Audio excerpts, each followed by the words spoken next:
Now, into the ticket office of Disneyland. Oh boy, let's do this.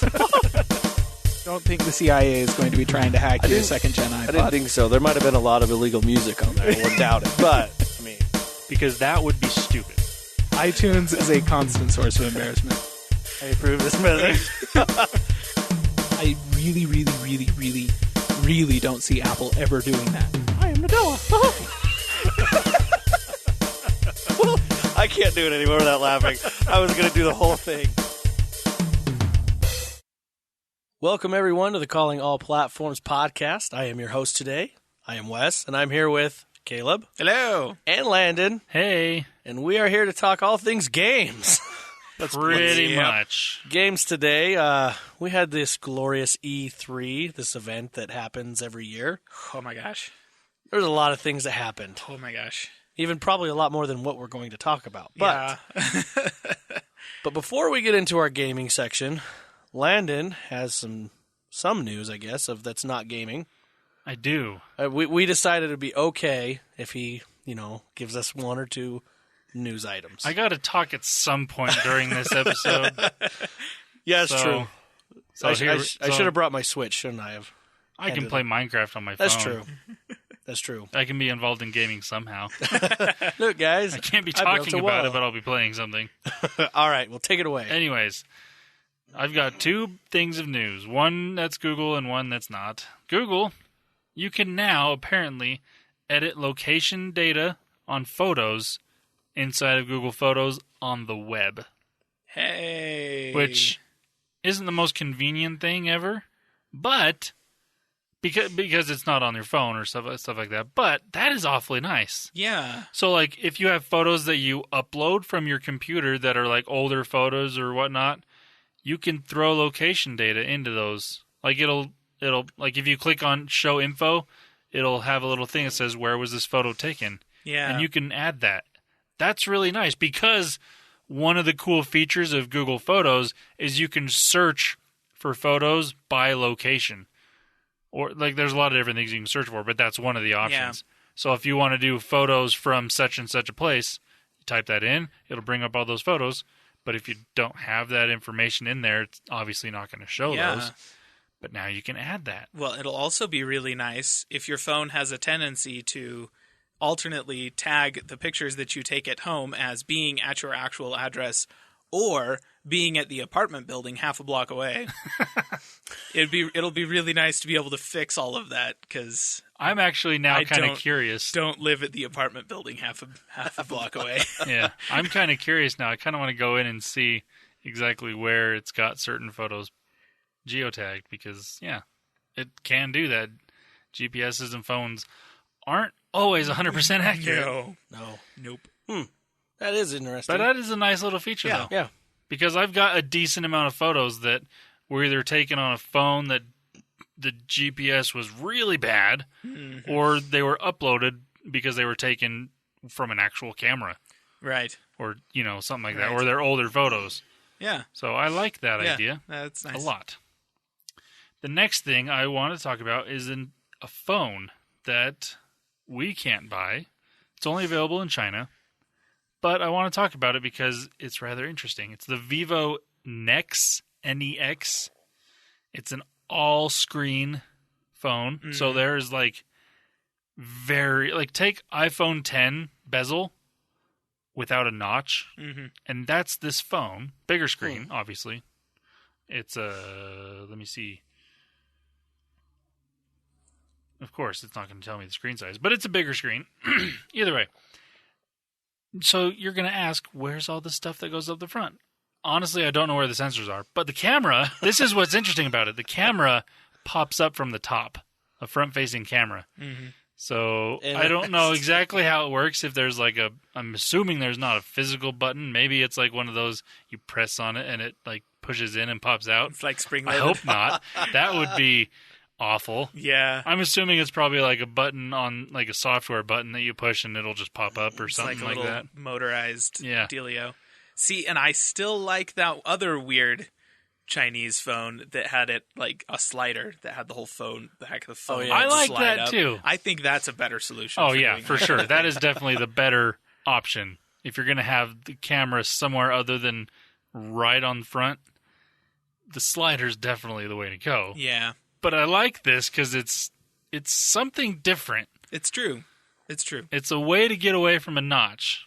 Again, I don't know where the other sensors are, like the sensor that tells if you're actually on the phone, and the light sensor and stuff like that. Yeah.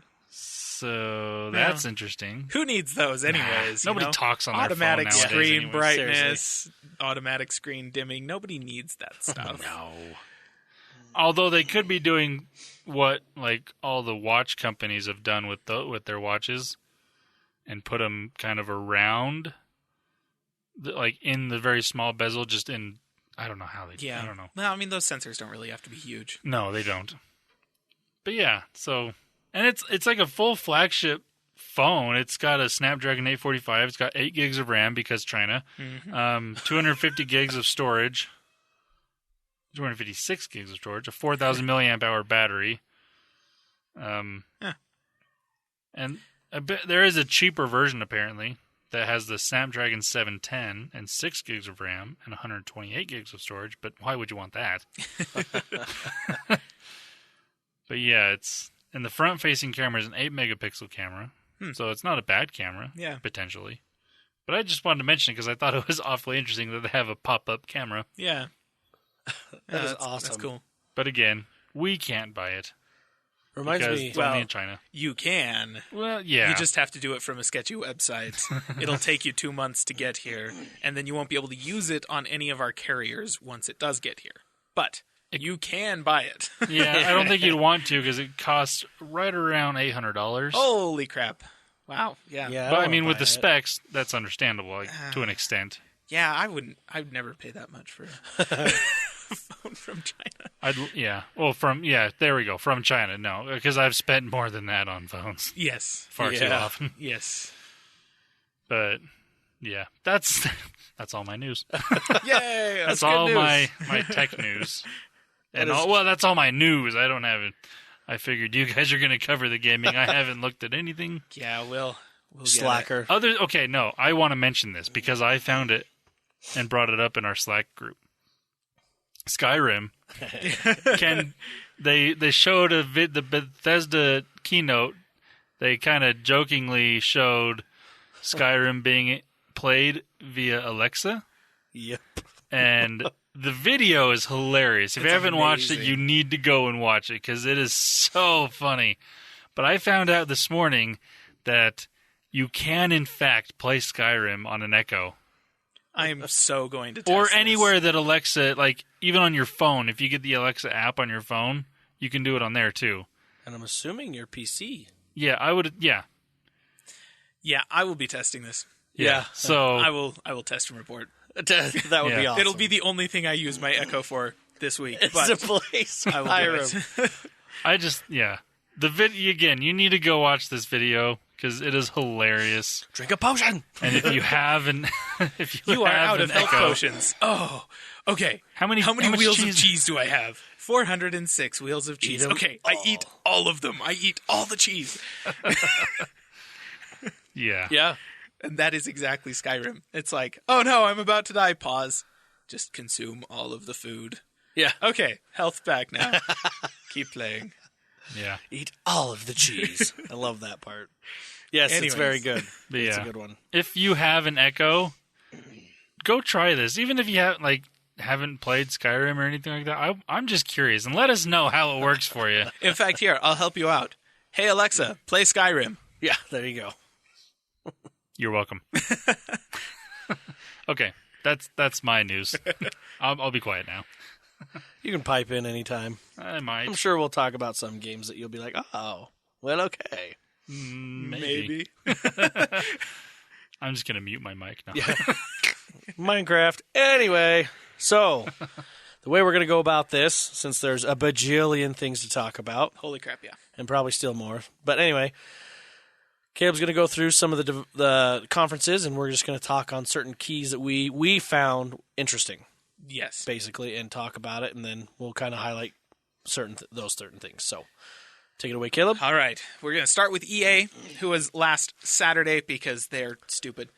Actually, Okay. I didn't see a lot of EA, so this will be interesting. Yeah, they didn't really have that much to say, honestly. Okay, so EA, basically I'm just going to go through the games that I thought were interesting. We're going to mention them real quick, and then we're going to talk about the highlights from the event. So first of all, Battlefield 5. They talked about that. Yes. We've already heard about this game. New details were that we're going to be getting a Battle Royale mode sometime after launch, and that there will be no loot boxes of any kind. I bet they put that in big parentheses. Oh yes, it was. You'll be able to buy you'll be able to microtransact cosmetics and stuff like that, buy uniforms and stuff like that, but no gameplay changing stuff, and none of it'll be available via loot boxes of any kind. So that's Battlefield 5. Unraveled 2. They announced Unraveled 2 for anyone who played the original Unraveled, and it's actually what became available after their conference on last Saturday. So if you want Unraveled 2, you can go grab it right now. Sea of Solitude was another indie game that they mentioned that actually looked really interesting. Just very early stuff right now, but it's one I'm going to want to keep my eyes on. And then another entry in the Command & Conquer franchise. It's Command & Conquer Rivals. It's a mobile game from EA for iOS and Android. It's a real-time strategy game. It is. Everyone's hopping on mobile right now. That's seriously. interesting. But yeah, and they've done, I think, a pretty good job of taking the real-time strategy concepts that we expect from Command & Conquer and turning it into a mobile game. What it ended up looking like an awful lot is Halo Wars 2's Blitz mode for your phone. Not necessarily a bad thing. Blitz mode is a good game, and I think that Blitz mode does work well for consoles and makes sense that it would work well for phones as well. People that are big fans, long-time Command & Conquer fans, are going to be disappointed with this game. It's not a Command & Conquer game the way that you expect a Command & Conquer game to be. It's just a title. Yeah, pretty much. It's a brand. And then Anthem from BioWare. They announced Anthem, and oh gosh, this is the standout game of their whole conference as far as I'm concerned.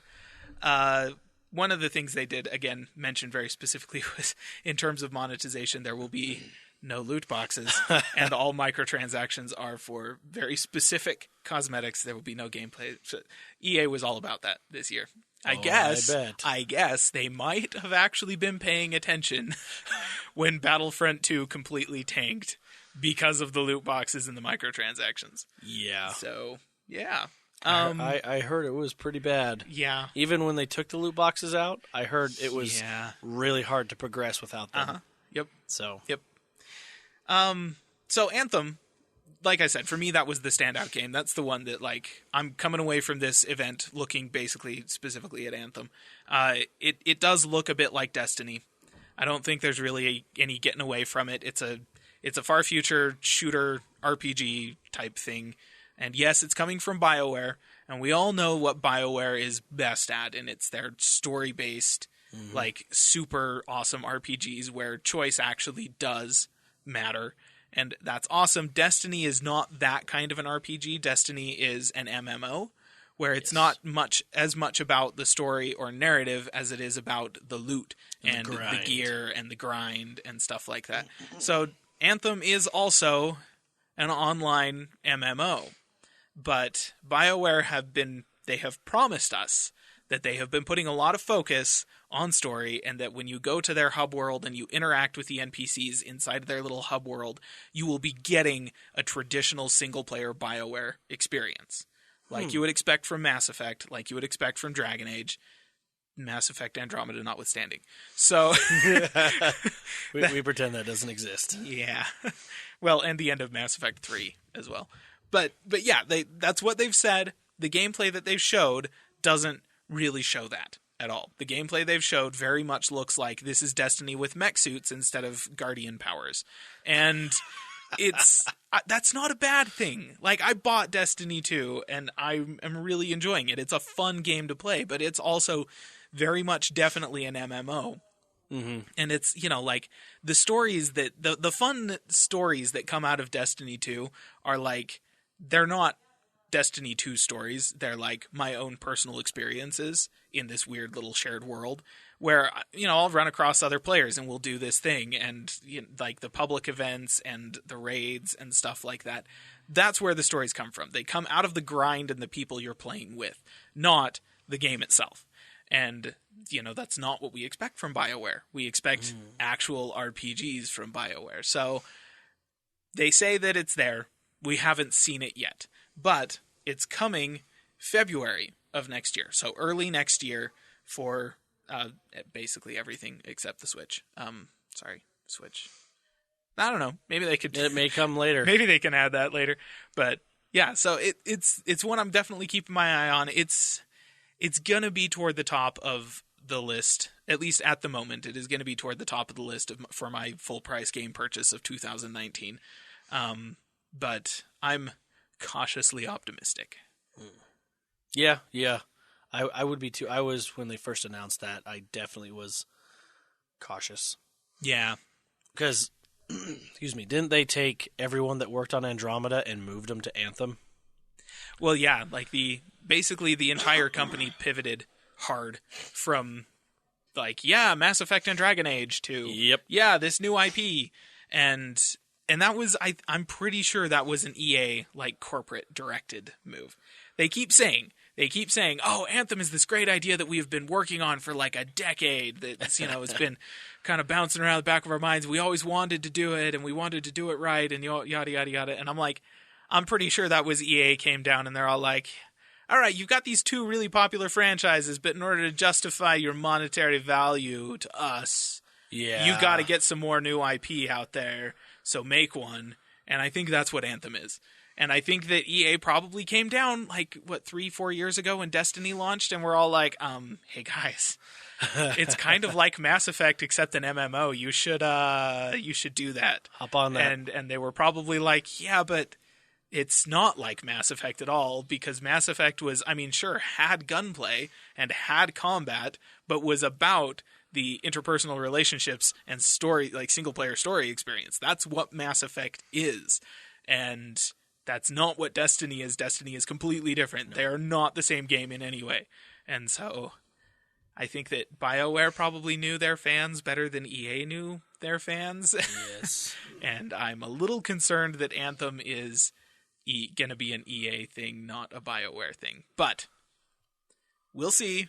I don't distrust BioWare. I think that probably the thing that went wrong with Mass Effect Andromeda was pushing from EA, and hopefully get it out. Yeah, hopefully EA has realized that pushing a BioWare game out before it's ready doesn't work.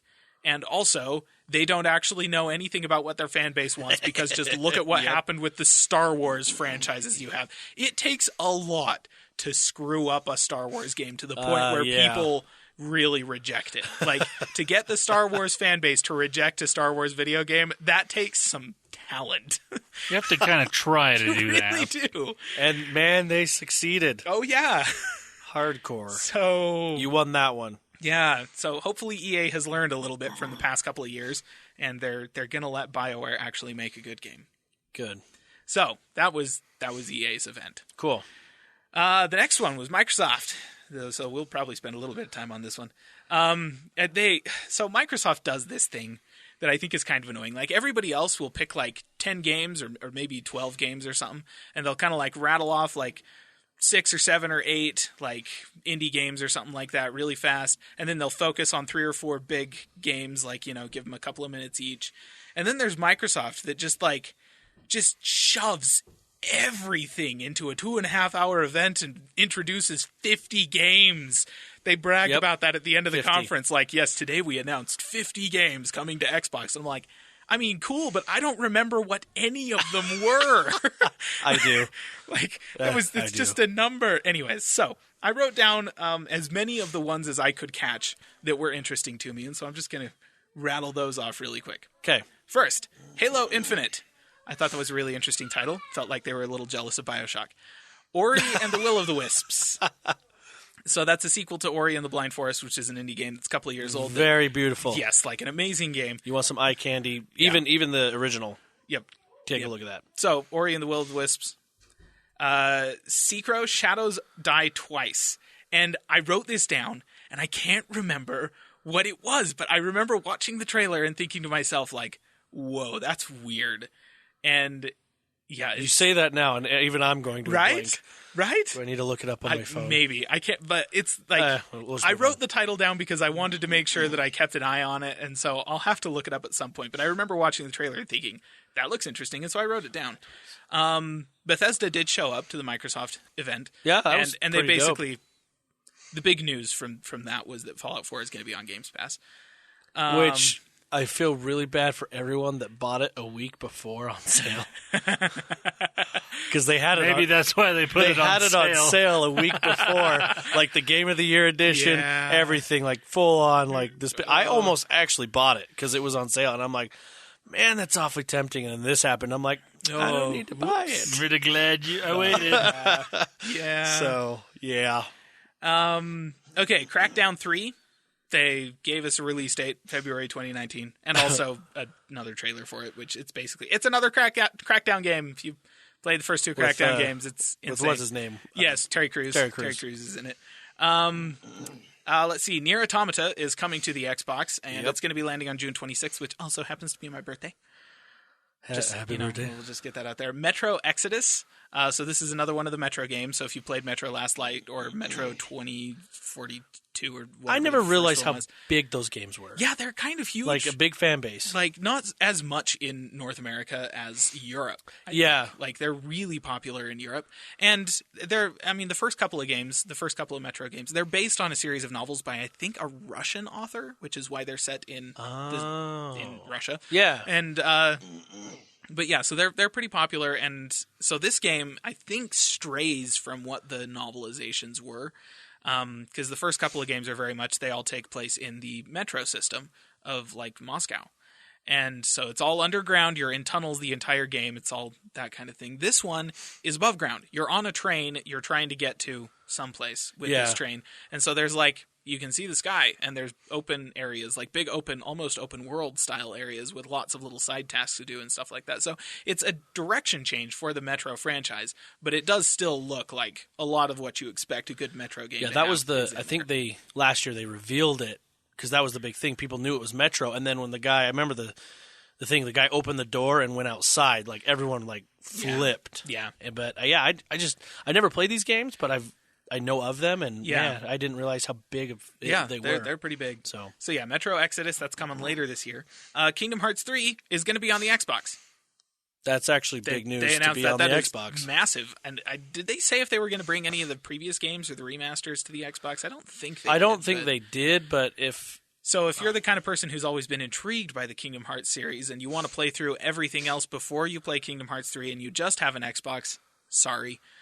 now this is what I'm told, and this is coming from someone else that read it something else. Anyway, they said that if you are new to the franchise and you wanted to hop in at 3, you'd be okay.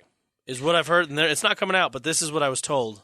So that's don't know. kind of, it's hard to know because if it's going to be like a Final Fantasy game, which is half of its influence, then Yes. it's, then jump in anywhere. The story's incomprehensible and doesn't make any sense anyways. It doesn't matter where you pick it up. But this one seems a little more. But yeah, it's all three also stories. it's also Disney, and Disney does franchises, Mm-hmm. and stories tend to tie together and also be pretty easy to follow. And I think that this is supposed to be the last one, at least from what I've heard. It's like supposed to wrap up the current storyline. Yeah. So I don't know. It's hard to say. I haven't actually played any of the Kingdom Hearts games. Again, for me personally, JRPGs just. I mean, there's Pokemon and everything else I don't really care all that much about. I remember the first Kingdom Hearts I played. I remember it was PlayStation 2. Yeah. And what it was, I was so huge into Final Fantasy 7 Right. and Final Fantasy 8. Yeah. Just huge. I loved them. And then I remember I was walking by in Walmart and I saw Kingdom Hearts, but it was turned around and I saw Sephiroth Yep. on the back of it. And I'm like, wait, hold on. Hold on. So I'm looking at this and I remember I played it and I enjoyed what I played, but it wasn't anything like I was like, oh my gosh, this is my biggest thing ever. But I was like, oh, this is kind of a cool mix. And, Yeah. Yeah. But I know some people like 2, and they had a bunch of spin-offs too, like Oh, all yeah. these weird. They have things. been postponing Kingdom Hearts 3 for so long now that it's a little nuts. Yeah. Anyways, yeah, it's coming to Xbox. We're going to talk probably a little bit more about it later Yeah. on because Square Enix also had an Yeah. event. Sea of Thieves, they mentioned basically Cursed Sails, Forsaken Shores, a couple more fairly significant expansions to the game coming. Like we expected when the game launched, it's very much kind of a game as a service kind of thing. They gave us the bones at launch. They're going to be adding more and more content over the next few years. Yep. Forza looks Horizon so 4. good. I love it. Forza Horizon 4 was announced. It's taking place in Britain. During the gameplay trailer, I had thought for sure it was going to be France, so I was a little upset about that. It looks really good. I'm not surprised. So dynamic seasons in a shared open world, which is that's a change. It's interesting. I mean, the dynamic seasons are a change, but shared open world also huge change for the Forza franchise. It's supposed to be launching October 2nd, so later this year. Also, Xbox Game Pass. Yes, and it'll cross-play. be available on Xbox Game Pass. So those of you PC players and Xbox players, play together. What was really interesting to me about it is that they didn't say anything about the Horizon Festival, which is what the previous Forza Horizon games have been based around, is the Horizon Festival touring the world kind of thing. So interesting to see if that's going to be in there at all. I bet something will be. Probably. I mean, you'd think. But that would be probably one of the first Forzas I'll actually play. Grant, yes, because of Game Pass. Yeah. And because like before, I did want to try out the Hot Wheels edition for 3. Oh, yeah. I mean, that looks so cool, but I'm like, great. but it was still like $70, and I'm like, I don't know. Yeah. But yeah, this one, They're popular. The Forza Horizon games, they're the more arcadey version. The Forza, straight up Forza games are the simulation games, but Forza Horizon, those are kind of like arcade games. So. They did give me the Halo Warthog to play in Forza 3. I still haven't got the game, but I do have the Warthog. There you go. Okay, so We Happy Few was announced last year. If anyone remembers, it's a super creepy dystopian indie game, which looks super weird and super creepy. But if you're into super creepy dystopian indie games, then it looks pretty awesome. Well, it's what's the word? Psychological, like huge. Yeah, there's a psychological. huge psychological element. If you like that stuff, some thriller stuff going on there. It's pretty good looking. August 10th, launch date for that. Yep. So that's good to know. The Division 2, they had a gameplay demo of that, and then Ubisoft talked in more detail on the Division 2 during their event. I just wanted to point out that the gameplay demo they showed during the Xbox event was so staged. Like, that was so... Like, they had a group of people that were supposedly working together to do one of the missions in the Division 2. Yeah. And they're sitting there talking to each other. That dialogue was so canned. Like, that was. Was so I bad. yeah. But really, it's just the gameplay makes it look like if you liked The Division, it's just more of The Division with a few extras. Yeah. So, there you go. About what we probably expected. Yep. Session. They had a gameplay trailer for Session, an indie game called Session. Made it look like a post-apocalyptic Tony Hawk. Yeah. It's just a dude skateboarding through like the ruins of New York. Yep. And I'm like, and that was it. That was the gameplay trailer, the whole trailer for this game. And I was like, I could get down with neat. that. I like those type of games. Skater.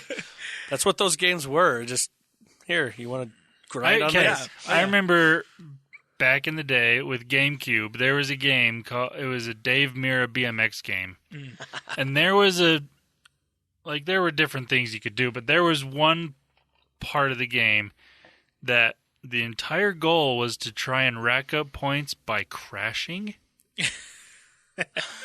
And it was amazing. And there was one, I had a friend that played it, and he was really good. He found out that you could, like, jump off of a bridge and crash your bike and grab onto the back of a car, and it would just keep racking up points, and because you'd be dragged by this car, and it was awesome. So I like those type of games. Yeah, we'll keep you updated as more details for this comes out, because really there was like nothing to go on other than the title and a dude skateboarding around post-apocalyptic New York. So cool. Devil May Cry 5 that was announced. They had a little bit of gameplay for it. Basically, I don't really know that much about the DMC games. What I heard is if you like those games, it's totally for you. Like, yeah, it's just like really nutso crazy combat, nostalgia, everything. It's for you. So, which is cool. Yeah, it looks like they made a Devil May Cry game for Devil May Cry fans. So if you like those games, then hey, cool. There you go. Devil May Cry 5, it's coming. Here's another one. There's going to be at least a few of these more as we go. Another indie game. It's called Tunic.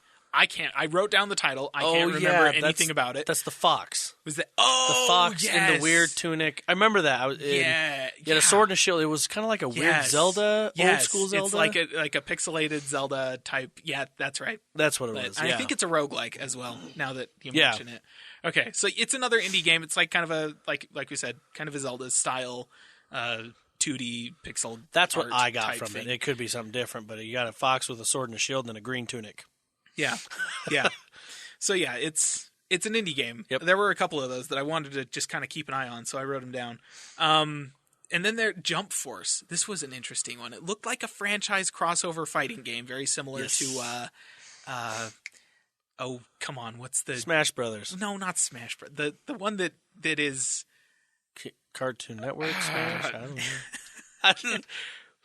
I keep wanting to say Persona, but it's not Persona. Those are JRPGs. Yeah. I can't remember. Soul Calibur. Oh. Which basically will just like every franchise ever, you've got Darth Vader and Yoda versus like Ryu and Link. And all those. So anyways, so it looked very much kind of like a Soul Calibur style crossover fighting game. Just Cause 4, we'll talk about that a little bit later because that was also in the Square Enix event. But they did give a release date during the Xbox event. December 4th is when we're expecting Just Cause 4, which is actually, considering we didn't really have any details about the game until just like a month ago. Dang. Yeah. That's fast. Then they talked about Gears of War a little bit. Just a little bit. Only a little bit. This is kind of my thing with the Microsoft event is there were so many like random indie games crammed in there. They barely had any time to talk about Gears. I'm going to say 3 games of Gears. 3 games. 3 games. Okay, the first one I want to talk about. First one, obviously, Gears 5. Yep. Awesome. Exploring that world, seeing the trailer, seeing certain key points of the later in the game type video, and I'm like, oh, yes. And to be clear, this is a direct sequel to Gears 4. Yes. So sounds like you're going to be following. If you played Gears 4, the story's going more along the lines of the girl that was in Gears 4. Yeah. If you haven't played Gears 4, I'm not going to spoil anything, but you're going to follow her story. I mean, come on. Her name is Kate, and she will be your player character instead of a Phoenix, which is... Well, it might be a side thing, I'm assuming. Because you just can't. Maybe. I don't know. I think you can. I mean, a side thing meaning like the main story obviously is going to be here, but you may like in an act over here be like JD and Marcus for a minute and then switch back. Oh, okay. That's what I was meaning. Right. Yeah, and it's definitely there are still JD's still in it. Like you can't have a Gears game without a Phoenix. Apparently that's the rule. Yeah, I did see that. Yes. Love it. Sorry. He's one of my favorite John DiMaggio characters, and I like Futurama. I'm just saying. So I really enjoy his. Even when you're playing, like, okay, my favorite thing, and I don't know why, it makes me laugh every time. Okay, those of you, yes, I'm going to swear, but it's hilarious how he does it. But like, whenever you're playing Gears and you jam. There's a mechanic where you reload, and if you jam your gun, he always if you're playing Marcus Phoenix, he's always like, "Damn!" It is the most funniest thing. I don't know why it gets me every time. Just hilarious. So I don't know, John DiMaggio, you're the man. Anyway, the next Gears game is a Gears Tactics. Mm-hmm. This is basically a Halo Wars, but for Gears, so it's over the top. Yeah. So it's turn-based. It's not real-time. Oh, I didn't catch that. It's a turn-based strategy. So it's not it kind of the way they made it look, because there's like with turn-based strategy, everyone is all like, is it, it's called Gears Tactics. So is it turn-based tactical strategy like XCOM, or is it turn-based kind of world strategy like Civilization? And what it looked like to me was a hybrid of the two. They didn't really give us a whole, again, we had like a 30-second video while What's-His-Face was talking on the stage. We didn't really get a whole lot of detail, but what it looked like to me was there's some tactical, strategy involved, something kind of like XCOM, but it also looked more large-scale, like you would expect from Halo Wars or something like that. Yeah. So, it looked kind of like they were trying to hybridize things, but it's a PC-based strategy game. Which is that's the first time they've built a Gears game directly for PC. Because I can tell you, cool. Gears 4 was not built for PC. It was ported to PC. Yes. And that's why some of the controls are really weird. But yeah. But there's that, and then they did have a phone one that I guess is it called Funko? Yeah, so they So this is a Gears of War game. They did a collaboration with Funko Pop. Yeah, with anybody who knows them. The Funko Pop lineup are just a series of little like basic bobblehead action figures for a whole bunch of different pop culture things. Yeah.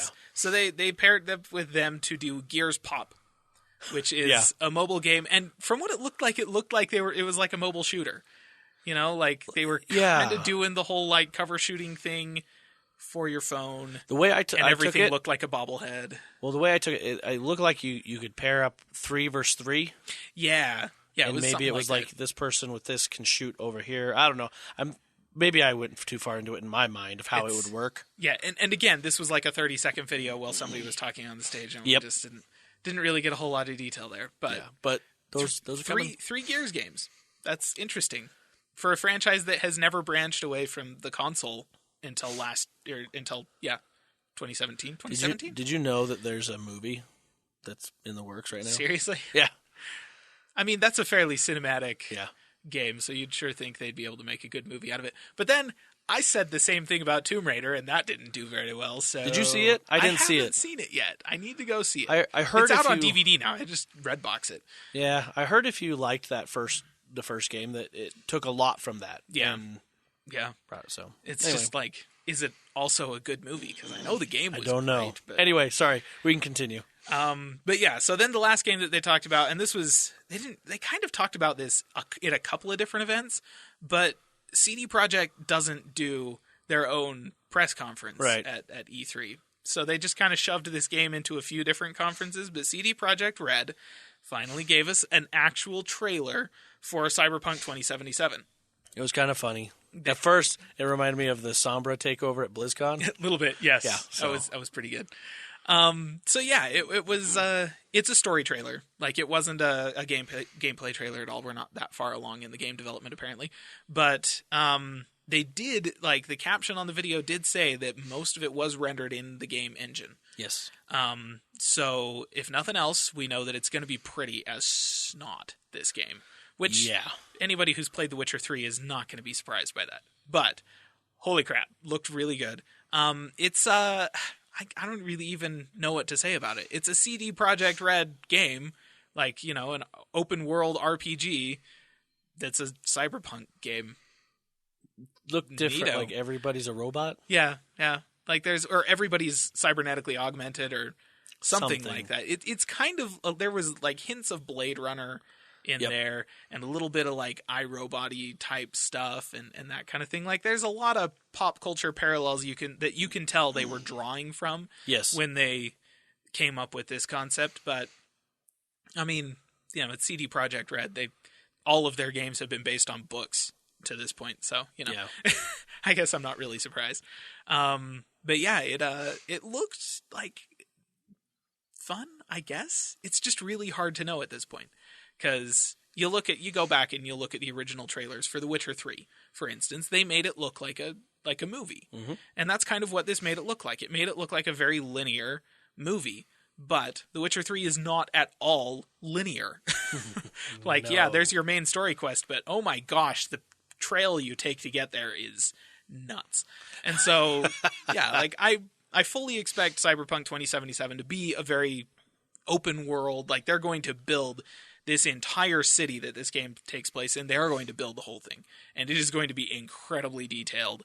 And if they manage the same quality that they got in terms of the story and the character interactions into The Witcher 3, this is going to be one of the greatest games ever made. Just straight up. So it's definitely worth keeping an eye on. So yeah, like out of that whole thing for me, Cyberpunk 2077 for me was one of the takeaways, just because looking at it, and especially since it was all rendered in engine, it was just, I'm sure they were using some bonkers hardware to render that stuff, but it was so good looking, like holy crap. And yeah, and again, it's an open world RPG, and those facial animations are like insanely good. Yeah, like, they were pretty good. Gosh. So that's the standout for me. Definitely one to keep an eye on, just because CD Projekt Red with The Witcher 3 set the bar for that kind of game so high, and now you just gotta see if they can clear it with the next one. Be interesting. I did want to mention Or were you going to the next one? Well, I was just going to say that Forza Horizon 4 was the other standout for Yes. me personally, just because the dynamic seasons, that looks pretty good. awesome. Like, looks really interesting to see the way that it's going to change the driving dynamics when suddenly it's snowing now. But also, because it's a shared open world, those seasons are persistent across the entire game. So everybody playing in that little space, they're all having the same seasons with the same driving dynamics, and they're going to see the same day-night cycle and real-time season changes as you are. Yep. And like that's a really interesting thing for a racing game, because we have open world racing games like The Crew and The Crew 2.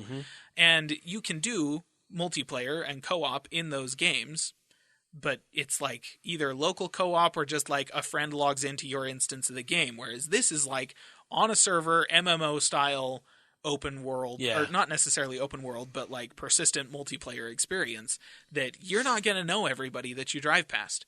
And the whole game has apparently been set up kind of to try and make those character interactions unique. So every time you run across somebody else in the game, and it's interesting. It also sounded like there's not going to be any bot cars.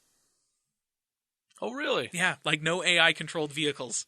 That's It's interesting. just they're just going to pack as many people into the server as they can. So when you roll up for a race, you're rolling up against 16 other humans, and like, whoa, that's kind of nuts. That is interesting. So yeah, like definitely something to keep an eye on. I was really interested by that. Well, and I did want to mention that they also showed that they purchased 5 additional studios. They did. Holy That crap. is huge. And on top of that, so what does that mean? Why am I excited for this? Well, Xbox Game Pass. Yep. Like all those games, the new ones that are coming out, most of those, I can't remember how many ID at Xbox games they said, oh, all this is on Game Pass. Like the new Vermintide that's come out, Vermintide 2. Yep. When it hits Xbox, boom. I mean, I could just start playing because I have it. Yeah. I mean, that worth of that Game Pass.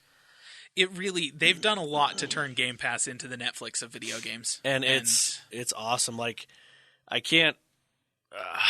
at first, so I am an Xbox user. I use it all the time. Microsoft, I use it all the time, as we said on here. And at first, I was pretty skeptical about it. I really was. I was just like, I don't know.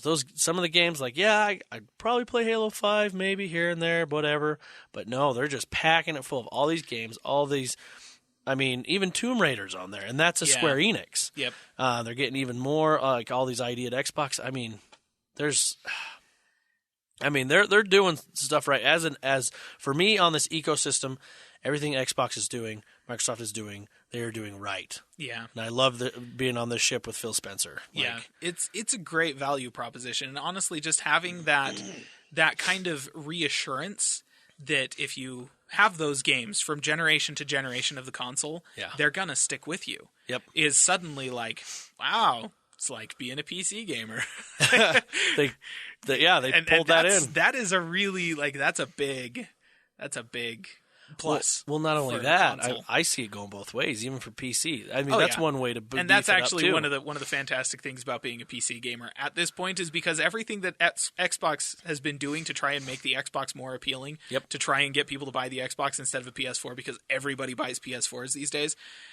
It's been super beneficial to me because they have been taking all of their exclusives and porting them to the PC, and I'm like, that's dope. I'll take them. Like, I'm not going to complain about that. It's fantastic. So it's pretty good. And they did mention that they are working on. I thought it was interesting. And I wondered what your take was on it.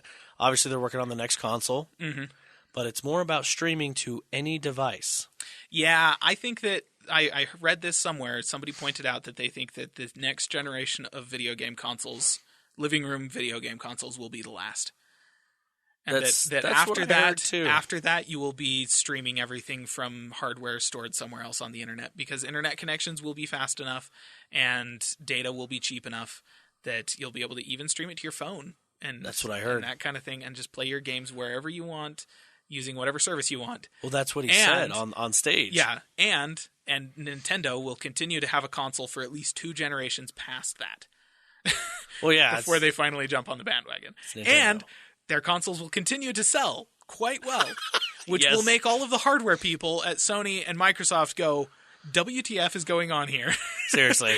Why are people still buying those things even though we have this? And the truth is, I'm sorry, games. You're not Nintendo. Yeah. No, and I'm kind of disappointed in the codename Scarlet. I thought Project Scorpio was pretty dope. The next one's Scarlet. I'm like, oh, come on. You could have done something cooler. Scarlett Johansson's pretty cool.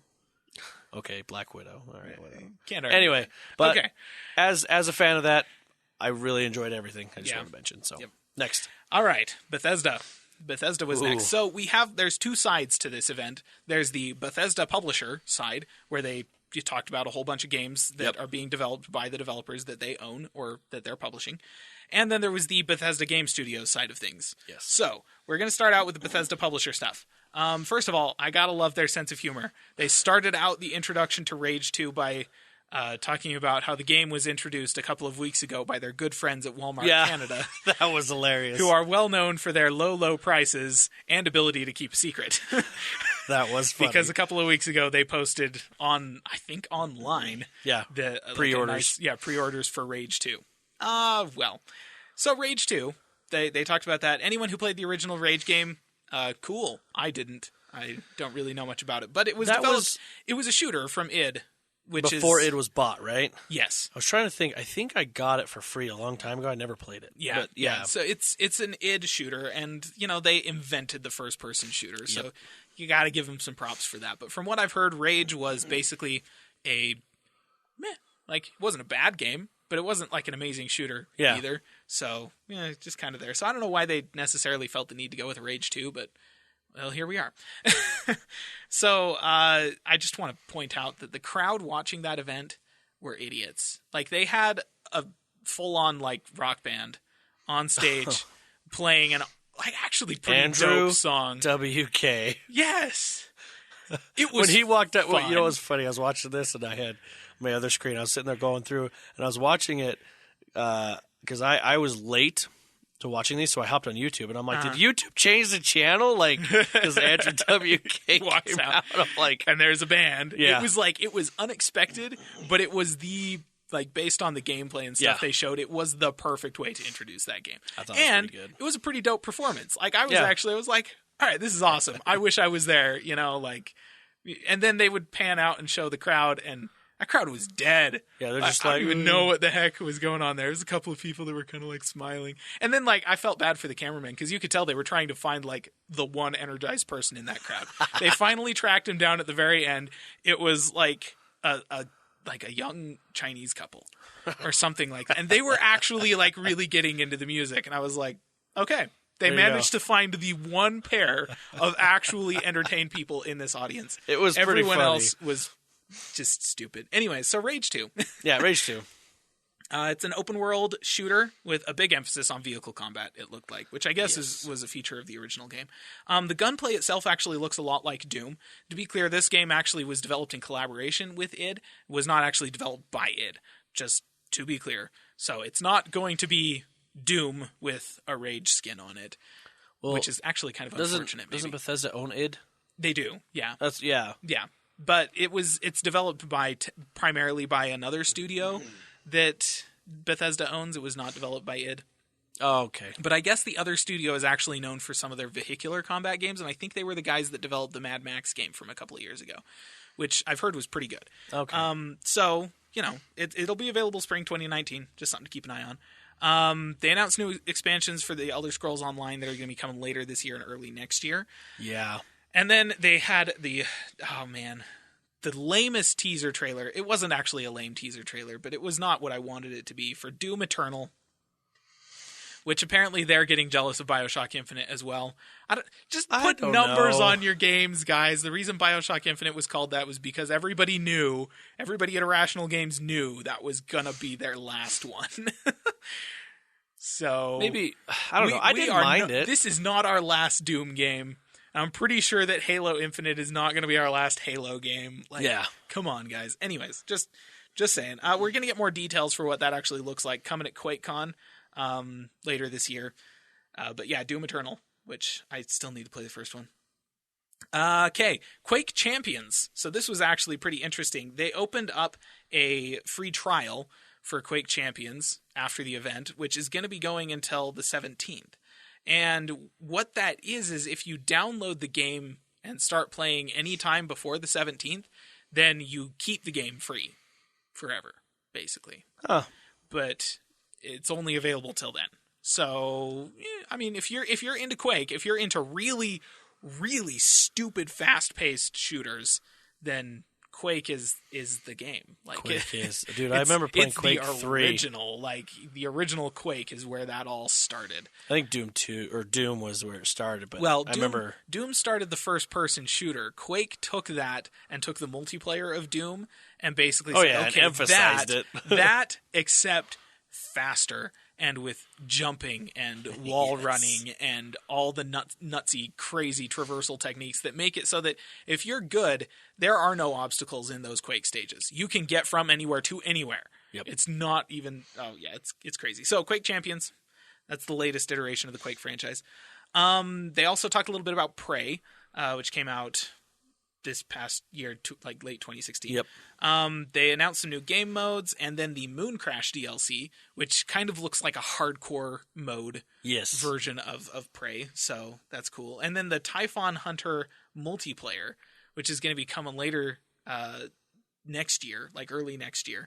But it definitely looks like they've got a lot of great ideas for Prey that they're going to just be putting into the game. Some of it's going to be paid DLC, some of it's going to be free updates, but again, game was popular enough that they're going to be supporting it for a couple of years at least after release, which is awesome. Love to see that kind of thing. Let's see, Wolfenstein Youngblood, which sounded like a kind of a DLC or DLC style spin-off of Wolfenstein 2, so not like a direct sequel to Wolfenstein 2. Kind of more like the sequel to the original game, what was the Old rebooted Blood? Wolfenstein called? Yeah, the Old Blood expansion. So Basically, it was a prequel. yeah, In a sense. yeah, it was Wolfenstein 2 Return to Castle Wolfenstein, except in the new engine, pretty much. Yeah. So that's what this is. It's going to, the playable characters are BJ Blazkowicz's twin daughters. Yep. And so you will actually be able to play the game in co-op. Yeah, So- that was one thing a lot of people liked. Yeah, that'll be interesting. And they also announced some VR experiences coming for the Wolfenstein universe and for Prey. Well, you know BJ Blazkowicz is in Quake Champions. You know that, right? Is he? Yep. They put him in Quake Champions. That's fantastic. So, that was the end of the Bethesda publisher stuff. Yep. Now, if I just go really quick through the Bethesda Game Studios stuff, it's really just Fallout 76, Yep. Fallout Shelter coming to PS4 and Switch, The Elder Scrolls Blades, and then Starfield, which is, this was interesting, brand new IP, and apparently the first brand new IP from Bethesda Game Studios in 25 Yeah. years. I was like, oh my gosh, you guys are worse than Blizzard. Yeah. Holy crap. Bethesda Game Studios has just bought, because they didn't start developing the Elder Scrolls franchise. Wait, no, they did. Yeah, The Elder Scrolls franchise was the thing that was their game. Yep. And then they bought the Fallout franchise. Yep. And that's it. That's all they've been doing for 25 years. Isn't that crazy? Anyways, so yeah, Starfield. It was just basically a title reveal. We will get more details about it at E3 next year, probably. They also said they are working on Elder Scrolls 6. That was all they said. Working on it. Yep, that was it. And yeah, so a little bit more detail on some of those things. So first of all, Elder Scrolls Blades. It's a first-person RPG in the Elder Scrolls universe that is on a phone. And it looks kind of like Arena. So anybody who played the original Elder Scrolls Arena, which was kind of more dungeon crawly, like more enclosed. Definitely not the open world experiences you should expect from Skyrim, but not even as open as like Morrowind or Oblivion, that Right. kind of thing. Like very old school, everything's closed in. Mostly linear dungeons. So it's kind of, I don't know, think Diablo 2. You go down into a dungeon, you explore all of that dungeon and get loot and stuff like that. That's kind of what Elder Scrolls Arena was, except first person. And what this looks like is that for your phone. And the entire game can be played in portrait mode. Yes. or as they described it, One-handed. playing a game during a meeting mode, Yeah. which I thought was pretty appropriate. And That's they funny. said they were working on a VR mobile version of this. Yeah. So you can slap your phone into a Google Cardboard headset or something like that, connect a controller to it, Yep. and play the entire game in VR, which is Bethesda's like all in on VR. Well, they're which all is in cool. on putting it on anything. That's true. That's true. So yeah, that's the Elder Scrolls Blades. That's going to be coming later this year. You should be able to sign up. Or no, it's going to be coming early next year, but you should be able to sign up for a beta or an alpha test for later this year. Yeah, you can pre-register. And then Fallout 76, Yep. which we talked about a little bit a couple of weeks ago when we first got a reveal trailer for it. They started out with that awesome Skyrim video, which we mentioned earlier. Yes. You should definitely go watch. And to be clear, Fallout 76 is a prequel. It is earlier than all of the other Fallout games, including Fallout 1 and 2. So this is one of the first vaults to open. Mm-hmm. And these are some of the first people to go out into the wasteland. So you're not going to be running across a whole bunch of NPCs.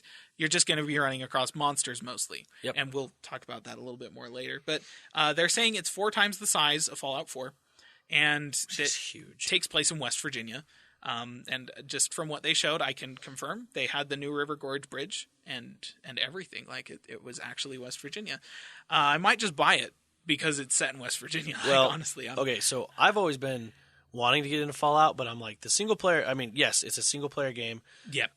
but my whole thing right now, where I'm at in my life, I really enjoy playing games with others, Yes. and so Yes. I've always been hesitant to get into the Fallouts because it's strictly single player, which I don't mind. I don't mind playing single players. I got nothing against them. Oh yeah. But now that the big thing on here is Yeah. that every Shared your open world. shared open world, like everybody MMO there style. is like you said, almost no NPCs. Yeah. It's all In fact, people. as near as I can tell, there are no human NPCs Yeah. at all. The only NPCs you're going to run across are like the robots in the Yeah. vault. Yeah. That's it. And so like the vault itself actually, like, you know, Vault Tech vaults are famous for actually being some kind of horrific experiment as opposed to an actual Fallout shelter. Right. This one doesn't look like that. This one looks like an actual legit, like this was just a Fallout shelter. People stayed here. It was a nice place to be. And now they're going back out to try and repopulate the world. Weird. I don't understand that, but okay. That's what's It's interesting though. They describe the thing as softcore survival. So it's not like Ark or something like that, where Yes. it's a shared open world where you're on a server with a bunch of people, but if you die, you lose everything, kind of thing. Death doesn't mean you're losing progression. You still keep a hold of your stuff and that kind of thing. So it's kind of more like you'd expect dying in a Fallout game. So that's kind of nice. Yeah. What they did, the thing I actually appreciated was that they described it as a shared open world with dozens of players, Yeah. meaning that you won't be in the world with everyone that owns the game. You will be in a small server with a few dozen people or something like that. Chunk of people, yeah. Yeah, and that's nice because this world is 4 times the size of Fallout 4's world. And so those people kind of spread out across the landscape. You might actually be able to go weeks without running into people. So it looks like they're kind of trying to simulate as much as possible That's cool. what that experience actually would be like, coming out of a Fallout shelter into a world that is completely devoid of other humans, and the only things out there are these mutated monsters and stuff like that. Okay, cool. Yeah. That's pretty impressive. So we've got a November 14th release for that, and I just want to point out that they did in one of the trailers that they showed a bucket wheel excavator at a mine in West Virginia. And I just want everyone to know that when you run across that in the world of Fallout 76, it's a load of bull. You're never going to find a bucket wheel excavator in West Virginia, just to be clear. Just wanted to point that. Those machines are enormous. They don't have open pit mines in West Virginia because like everything, it's tunnels. They dig down. They have shaft mines, underground mines. That's how they mine coal in West Virginia. Bucket wheel excavators are for when you want to tear down a mountain. And there's no practical application for them anywhere in West Virginia. Anyways, just wanted to get that out of the way because they definitely showed it in the trailer and I was super annoyed. I see that. Okay, next. So that was Bethesda. Whew. The next event, technically, following Bethesda's, in fact, like right after Bethesda's, was Devolver Digital.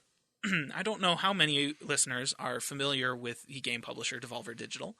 They publish mostly indie games, and they publish mostly like kind of weird, off-the-wall, strange sorts of games. And the publisher themselves, their CEO is, like, picture kind of the intense desire to be unusual and the enthusiasm of T-Mobile's John Laguerre mixed with the sense of humor of the writers of Deadpool. I don't even know how to describe this woman, but she is actually like legitimately hilarious. They talked about a couple of games. Scum is a Supermax open world survival game. It's basically battle royale where the corpses get reanimated into zombie NPCs after they die. And then there's My Friend Pedro, which was kind of like an acrobatic 2.5D shooter that's going to be available for Switch and PC. And then Metal Wolf Chaos Remastered. Apparently that was Metal Wolf Chaos was a game back in the day. They're doing a remastered version of it. I don't know anything about that. Maybe you listeners do, but the website that you'll want to visit for that is mechamericagreatagain.com. And then they also they had burns for other keynotes. Like they just ribbed E3 keynotes as a trope up one side and down the other. And all of the crowd shots, because it was a pre-recorded video of her on a stage, supposedly doing a live presentation.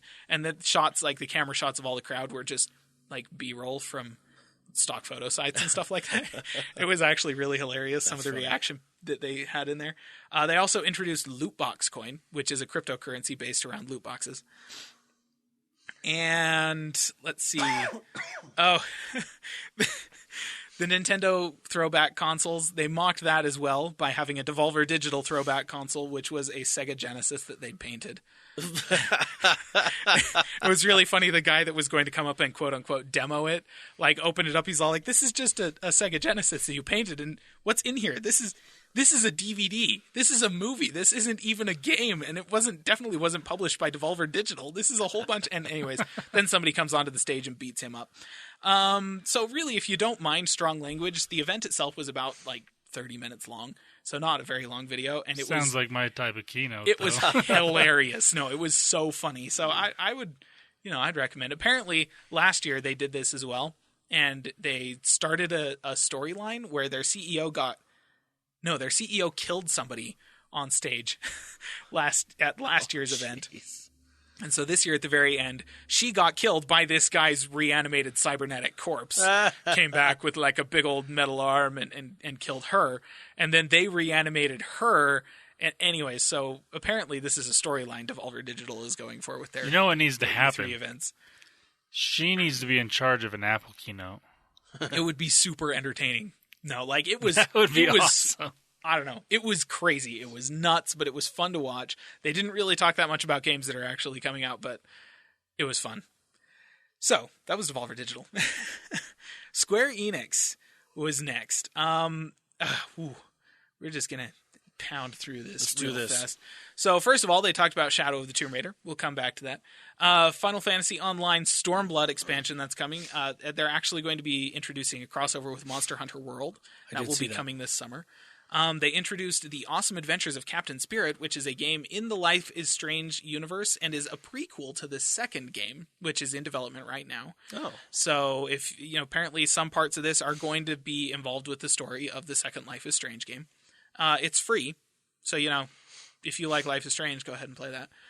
Dragon Quest XI. They announced that. I couldn't actually be less interested. They had a whole bunch of JRPGs because, of course, it's Square Enix. I'm just not that interested in JRPGs. I'm sorry. The big ones I try to keep up with, the Persona franchise and obviously Monster Hunter World and Final Fantasy and stuff like that. I try to keep up with what's going on with those. I have very little desire to actually play them because they are even bigger than Western RPGs. And I have a hard time finishing Western RPGs. So, Babylon's Fall, that was a new IP that they introduced. That was just a teaser trailer. We didn't really get any gameplay, but the teaser was interesting. It's coming for PS4 and PC in 2019 sometime, so something to keep an eye on for next year. And then Just Cause 4. We'll probably come back to that one a little bit more as well, but they talked about that. And The Quiet Man, which was an interesting, it looks kind of like a... I don't know, looked like a very cinematic sort of I don't know, RPG or something, but it was a dude who was apparently mute and or deaf beating up a couple of guys in an alley. Yeah, it was just a teaser. Yeah. More deets on that to come in August. And then Kingdom Hearts 3, of course, they talked about that a bunch. It's another Kingdom Hearts game. They have more Disney realms, more Final Fantasy characters have been brought in. You're going to be able to, see, even the old, do all this cool stuff. And it's, coming in January 29th. So still technically 2019, but right at the beginning of the year. So Yep. Yeah, so that was Square's event, but I just Shadow of the Tomb Raider, looks good. Odag. Yes, I am stoked for that game. I've got to play the second one. Yeah, you do. I do. So maybe not surprisingly, Lara Croft looks even more bad-a in this game than she did in the last two. Yeah. And one of my favorite things is that from what they showed us, like the gameplay trailers and all that stuff, it actually looks like the game starts with Lara screwing something up. And she steals an artifact because she doesn't want Trinity to get that artifact. But turns out that she had missed something in her research, and stealing that artifact triggers the Mayan apocalypse. Yeah. So she's going to be responsible for killing a whole bunch of innocent people right at the beginning of the game, if these gameplay trailers are any kind of indication, which is actually, that is a great thing to do with her character.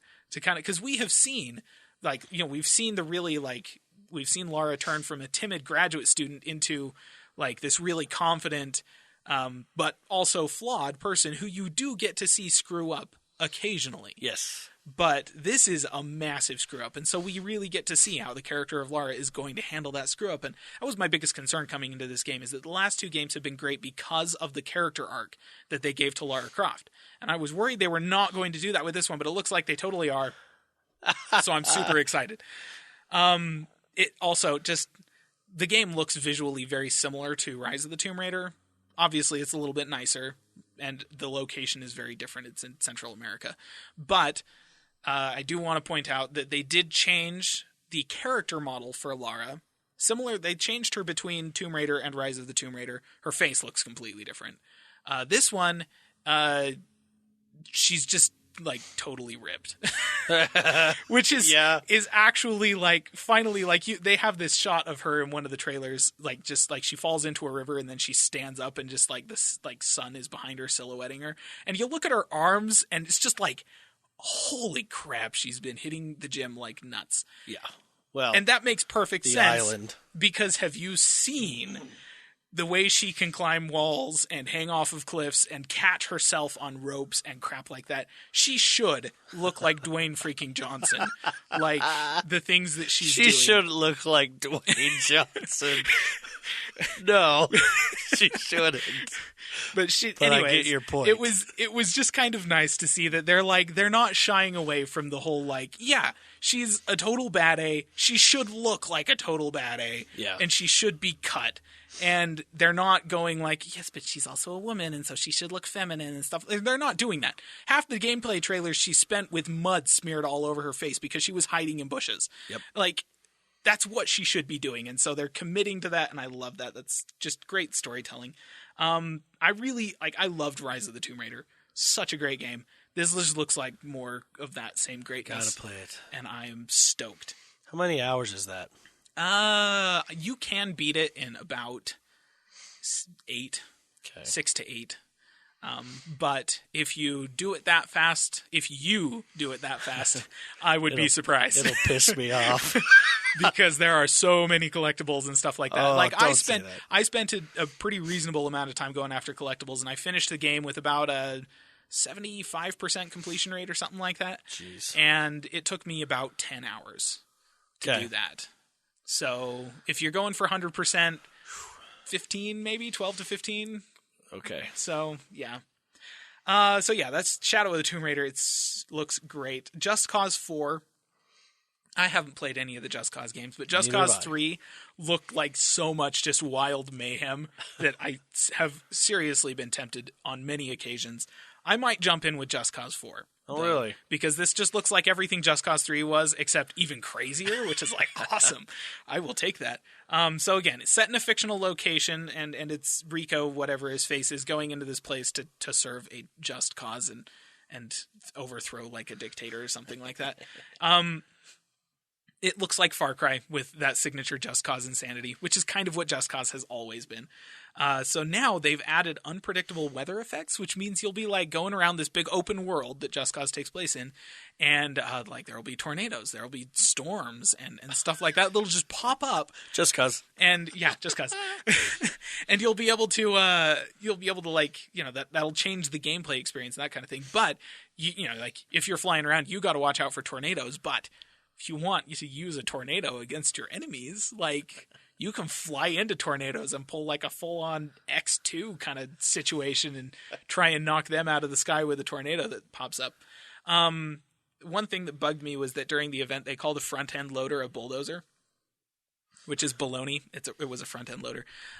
So they added airlifters to the grapple and boosters. So the grappling hook, that's a thing Just Cause staple, and the boosters that you can attach to stuff and then set them off remotely. Airlifters are basically balloons that you can attach to stuff. So if you were one of those people who was really dead set on trying to get cars to fly in Just Cause 3 using boosters, you can now just attach like 4 of these airlifters to it. It'll float up into the sky, put one booster on the back, and then you've got a hot air balloon. So like, Jeez. That's Just cool. cause. And probably my favorite part is they built an entirely new engine around this thing with frankly stunning draw distances. Like, I don't know what kind of computer hardware they were rendering that stuff on during the live demos, but oh my gosh. Like, you could see, like, it's a huge open world. Again, we're talking like GTA 5, Fallout style, like just huge open world. You could see storms on the other side of the world. Like, you could be at one end, you could see like real-time storm systems happening on the other side of the world. Well, you can see that in Sea of Thieves. Yeah, not Yeah, as I didn't far. see the. I didn't see Not the as preview. far. Like, oh man, Sea of Thieves, you see stuff a couple of islands over, but this thing, you literally like you see a storm Really? pop up, and you can fly all the way across the world and watch this storm in real time. It was nuts. Like it. That I'll have seemed to like check that this was one out. actually one of their focuses with this game engine, was making it so that they could draw the entire world all at once. Crazy. That's pretty sweet. Yeah. Obviously not all like the close-up textures and stuff like Right. that. Those will probably still load in as you get closer, but like the big stuff like that. A storm. Yeah. So that's pretty cool. So yeah, Just Cause 4, and that was the Square Enix event. Jeez. Okay. Ubisoft. I don't like Ubisoft. I just want to get that out there. They make some good games, but I just don't like them. I only watched the 6-minute YouTube sum up video. for Yeah, this, so that was probably a good call. Yeah, we'll just kind of hit this pretty fast. My note for the very beginning of this was, what the heck was that opening? Oh, it's a Just Dance intro. So yeah, there's a new Just Dance 2019 coming out next year. Okay, cool. Yep. Beyond Good and Evil 2, they talked about that. We'll come back to that a little bit later. Rainbow Six Siege, they announced a pro league for the Rainbow Six Siege, which looks like the Overwatch League. Just wanted to say. Overwatch did it first. Trials Rising is a new Trials game that's coming, and it's a new Trials game. Yep. More levels. It just looks like another Trials Just game. different levels. It's pretty, and Trials is great gameplay. Like, it's fun, and they've got a couple of like new options for local multiplayer and stuff like that, and online multiplayer, which was a nice addition. Closed beta is going to be happen later this year, and November release Gotcha. for next year. The Division 2 release date, March 15th, is when that's going to be coming. What was interesting about it is that like you kind of have to almost finish the entire story campaign of the game before specialized classes start showing up. So like the first 30 levels of the game, basically everybody's the same. You're using the same gear, you have the same specializations and stuff like that. And then once you hit level 30 in the end game, that's when you specialize. So I thought that was interesting. They're also adding raids to the end game material, which was something the Division 1 did not have. And the first 3 story DLC episodes, they're calling them, that are going to be released over the next year and a half after the game launches, those are going to be free, they said. So that's nice. Wow. Mario plus Rabbids is getting a Donkey Kong expansion pack. I did see this. That'll be fun. And that one's actually also coming on June 26th, which is, again, my birthday. Let's see. Skull and Bones. They talked about Skull and Bones a pretty reasonable amount, and I want to come back to that one a little bit later. Transference is another game they introduced. It's coming in the fall, and it's a psychological thriller adventure game? I don't know. It was kind of hard to tell, but if you're into indie games and also psychological thrillers, Transference is something to keep your eye on. Starlink Battle for Atlas, which was another indie game that they announced, and I kind of liked somebody in the Twitch chat threw this out there, and I really liked this description of this game, so we'll just leave it with this. No Man's Skylanders. They also announced the For Honor Marching Fire DLC, which is going to add another faction. So we've had Vikings, Knights, and Samurai. They're going to add the Wuling faction from China, and they're introducing a Castle Siege Breach mode. So, woohoo. The Crew 2 open beta, they announced a time for that. That is coming June 21st, so coming up here shortly. And then Assassin's Creed Odyssey, which is coming later this year. Or early next year. I thought it was early next year. Early next year, I think. They announced that it takes place in ancient Greece, which for everybody who looks at the last one was all like, oh, that was ancient Egypt. That must have been way earlier. No, you don't understand how Egypt works. The last game takes place 400 years after this new one, Assassin's Creed Odyssey, which is weird because Assassin's Creed Origins was where the Assassin's Creed started. So I don't know what this game is going to be about, considering it won't have the Assassin's Order in it. It can't. It's 400 years before the founding of the Assassin's Order. It'll be interesting. But it does look like the year off that the Assassin's Creed series took a couple of years ago between Syndicate and Origins, that may have been the best thing to happen to that franchise in its entire history. Yeah, that's what I heard. Because this one looks as good as Origins. And it is an RPG, as with Origins, but a little bit more on the RPG side of things than Origins was. And you get to pick your character. Which is, I mean, they give you 2 pre-rolled characters. You get to be the male character or the female character. Which is a little bit kind of like Mass Effect's whole shepherd thing. You could be the male shepherd or the female shepherd. And the game plays the same either way. It's just, I don't know, player choice. It's cool. I like to see player choice in games. So yeah, going back to Beyond Good and Evil 2. I still haven't finished the first one. I got it for free like last year or something. Ubisoft was giving it away. And I played a little bit of it. And I was watching this thing and I was like, I mean, this has to be a sequel, right? But no, it's a prequel. I don't know how it's a prequel. So maybe I ought to just finish the first game so that I can figure that out. But they did say very early in, you are a space pirate captain. And I was like, I'm in. I'm in. You got me. We're good. It is gorgeous. So last year they showed like a pre-rendered video trailer thing that looked really good, but it was definitely pre-rendered. And we're all like, I mean, you know, it's not going to look that good. But this year they said that this was actual game, like engine trailer, like footage. And I was like, really? Because that looks just as good as last year's trailer did. So apparently the game is going to just be stupid good to look at. It's going to be an action RPG that you can play either by yourself or cooperatively. Cool. So that's a little bit different than the first game. The first game was kind of, it was kind of an RPG, but a little bit less action-y. So there's going to be space and ground combat, which they say will transition seamlessly. So basically you're in a ship and then you want to be on the ground. You just kind of like fly down to the ground and hop out of your ship and then you're on the ground and you're doing stuff. So seamless transition between those two, which considering we're talking space and ground and not like driving a car or not driving a car. Yeah. That's a little different. And one of the interesting things about it is they want to make the world feel like fully populated culturally. So what they have done is they have teamed up with Hit Record. I mean, it's spelled the same way, whatever. Hit Record, which is a service or kind of like a thing that was developed by Joseph Gordon-Levitt. That is a way to, I don't know, trying to replace publishers is kind of what it sounded like for music and artwork and stuff like that.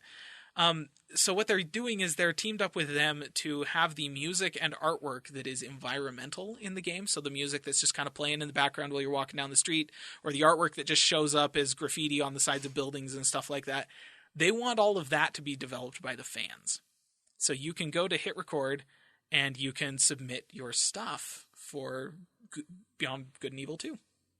So that's kind of neat. That's a pretty interesting. cool idea. Yeah. Like, it was a really interesting take on how to fill that world. Yeah. Okay, Skull and Bones. Wanted to quickly just run through their stuff. So, it's a pirate game. Like, I'm interested just because it's a pirate game. So it's a shared world, and you can ally with people or fight people on the fly. Like, if you're going up against an NPC ship and it looks like things are going badly, and there's another pirate right there, like another player, you can just be like, hey, come help. Come help, I'll give you some of the treasure. And then if they help you and you don't want to give them some of the treasure, then you can kill them. And it's like, be a pirate. You can loot wrecks to camouflage your ship, which was an interesting little thing. So you can go up to a wrecked ship and you can steal their sails and their flag and put them on your ship, so that your ship will look like a Portuguese merchantman instead of a pirate ship. Then you sail up next to the other Portuguese merchantman and blow the ever-loving snot out of them with your cannons. That's kind of cool. Combat in this game looks so dope. It just looks like so much fun. And yeah, the beta is going to be later this year, but the release is sometime 2019. Yep. It's just I don't know. It's a very different type of game than something like Sea of Thieves, where Sea of Thieves is more about kind of the cartoony goofiness and the personal interactions. This is about your ship and your crew and customizing all of that stuff, and then the strategic sea, high seas battling. It seems awesome. That looks pretty fantastic.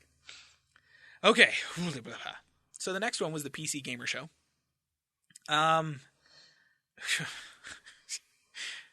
Wow, there was so much stuff in this one. Yeah. Okay, I'm just going to we're going to go through really fast. Go through it. I wanted to mention there are two games that I'm going to stop a little bit longer on, Maneater and Hitman 2, so keep your ears peeled for those as we go. Satisfactory is a sandbox building and manufacturing game, so if you really are into manufacturing, indie game to keep your eye on. NeoCab is a futuristic cab simulator in the age of automation where all the other cabs are automated and yours isn't, so kind of an interesting take on futurism. Maverick's Proving Ground is a battle royale game with 1,000 concurrent players. You can sign up for closed betas right now. The Forgotten City is a whole game based on a Skyrim mod, which I think is awesome. Star Control Origins is another space exploration RPG, which is coming out on September 20th. It looks like No Man's Sky, probably will be about as good. The Sinking City is a Lovecraftian mystery game, which... I love Lovecraft, so it's kind of hard to argue with that. Sega is bringing Bayonetta, Yakuza, and Shenmue to the PC, which, awesome. Cool. Maneater is an open-world action RPG in which you play a shark. There is a shark skill tree, a full single-player campaign. You get to eat tourists at a tropical resort. Good times. Go look up the trailer for that. It was hilarious. Morningstar is a farming game that you play inside of a... dystopia, your character inside the dystopia plays this farming game. And I don't know. Looked really interesting though, so I want to know more. Jurassic World Evolution is out now. That has been released. That's the Jurassic World Park Simulator game, which I have bought and I haven't played yet. So. There we go. Stormland is from Insomniac Games. Just wanted to bring them up specifically because I love them. Is a VR open world RPG shooter for the Oculus Rift. Sable is an open-world desert exploration in which there is no combat, so I'm like, how are they going to make that game interesting? I was curious just because of that. Genesis Alpha 1 is basically Space Engineers plus Mass Effect plus Spore, and that'll be available on September 4th. Don't Starve Hamlet, coming in December, it's Don't Starve, except... Hamlet. So if you like the Don't Starve games, then there's another one for you. They also talked a little bit more in depth about Just Cause 4's Apex engine, but seriously, for real with the view distances and physics-based air effects. The wind in this game is changes based on your proximity to mountains and your elevation and crap like that, the way that it would in real life. It's nuts. Anyways, Overkill's The Walking Dead. So Overkill are the makers of Payday and other various co-op shooters. That's coming on November 6th, so to be clear, this is not the Telltale Games Walking Dead that's all about the story of The Walking Dead. This is about just killing zombies. Telltale was also there. They talked about The Walking Dead's final season, which is coming soon. Noita? Anyways, I don't know how to pronounce this. Noita. It's a pixel, side-scroller shooter kind of platforming game in which every pixel is procedurally simulated, so the entire level is destructible. Every pixel can be moved. Wacko. Oh gosh. Realm Royale is a class-based battle royale from the makers of Paladins, because those guys have no original ideas. Rapture Rejects is a twin-stick battle royale, like top-down isometric battle royale from the makers of Cyanide and Happiness webcomics. So, looks really interesting. It's about that idea. It's about all of the people who got left behind during the Rapture. That's funny. Anyways. Oh, wow. I like the Cyanide and Happiness comics. Oh, yeah. so Funny. Oh, yeah. This should be pretty entertaining. The trailer for this was actually pretty hilarious, and the host of the game after that trailer played, he was basically just like, "I'm so glad we got to show that trailer here." Anyways, it was great. And then Hitman 2, which is a sequel to last year's Hitman, which was a Square Enix game. You may be wondering why they're talking about that during the PC Gamer show and not the Square Enix event. It's because Square Enix sold the rights to the franchise. They didn't think that the 2016 Hitman game did very well, and so they're like, yeah, we're done with that franchise. The developers of that Hitman game bought it. They bought the rights to the franchise, so they now own it. So Hitman is now an indie game, and they're going to be releasing the second one by themselves, and it's going to be just like the last one. So to be clear, that means they're releasing one episode right now that is like a single mission. Mm-hmm. And then they'll be releasing more missions to stack on top of that as time goes on. But yeah, other than that, it looks a lot like the last one. It's going to be available November 13th, which is cool. And the crowds in the levels now up to 2,000 people, 2,000 NPCs simulated in real time with all of their own motivations, their own personal desires, their own routes, and stuff like that. Crazy, crazy stuff. And they introduced a picture-in-picture mode that will let you keep track of stuff that you leave in the level. So if you plant like a remote mine or something like that, you can do a little picture-in-picture that will let you watch the remote mine so that when your target gets close to it, you can blow it, even if you're not within line of sight of the thing. So, a couple of little changes there. Cool. Okay, Sony. Sony. The Last of Us Part 2. They started off with that. For anyone who liked The Last of Us, I think you're probably really going to like The Last of Us Part 2. Naughty Dog really knows their way around an excellent narrative game. It looks like another super morally ambiguous, heart-wrenching type of situation with just stupid, intense gameplay. So if you like the original, you're probably going to love this one. They also talked about Beat Saber a little bit. I don't know if anybody's seen this game. You should look up some videos for it. I will get a VR headset just for Beat Saber. Gosh, that looks like so much fun. They also talked about Ghost of Tsushima, which was revealed last year, but we got a little bit more detail this year. It's basically The Witcher 3 set in China. Yeah. That's kind of how it looks right now, which is definitely not a bad thing. In fact, that's an amazing thing, and I'm so interested in this game, and I really hope it's not just I hope it's a console exclusive to PS4 and not a platform exclusive to PS4. Because if that thing comes to PC, I will play it. Okay. Here's another game called Control from Remedy. If anyone's a fan of them. MC Escher, basically, is the best way that I can think of to describe this game. I really don't know how to describe this game. Go Google Remedy's Control. It's coming out in 2019. I'm intrigued. Resident Evil 2 Remaster. That's coming January 25th. Kingdom Hearts 3 is going to have Pirates of the Caribbean in it, which is really the only thing that we learned from Sony's event versus the 3 other events it was shown in prior to this. Death Stranding. Okay, so this one. Anybody who has been following the whole travel path of Kojima getting to Death Stranding, from Metal Gear Solid 5 to his parting ways with Capcom, to creating his own game studio, to releasing this game, and then over the past 2 years, watching all of the trailers that have come out for Death Stranding, you were probably going into this reveal just as confused about what the heck this game was as I was. So, let me just run you through what we learned. Norman Reedus, who is playing the main character, the player character in this game, is a delivery man? Maybe? A sci-fi post-apocalyptic delivery man who might be delivering corpses, who ends up ripping his own toenail off at some point in time. There are going to be invisible hand-footed monsters in the game. There's several other A-list actresses and actors cast in this game. One of them, I can't remember what her name is. She was in a recent James Bond movie, but she has the dumbest umbrella and also eats a maggot. Oh. He's carrying a baby in a jar. You don't? I don't know why. Like an unborn baby in utero in a jar. And there's a ghost detector on his backpack. And then he gets sucked into the... I don't know what this game is. I have no... I learned nothing. It's Kojima, you're insane. Yeah. Wow. It's a Kojima game. Just put it that way. You're going to have to play the thing, and then you still won't know exactly what's going on. Wow. They also... Sounds rather interesting. They also announced Nioh 2, which was... it was a couple years ago, or was it last year?